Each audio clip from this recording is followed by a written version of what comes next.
Welcome to my new vlog. It's face paint.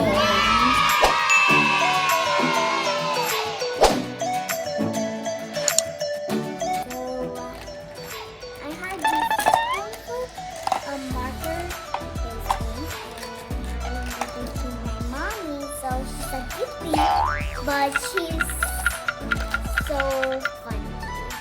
Then I'm just going to tingle it.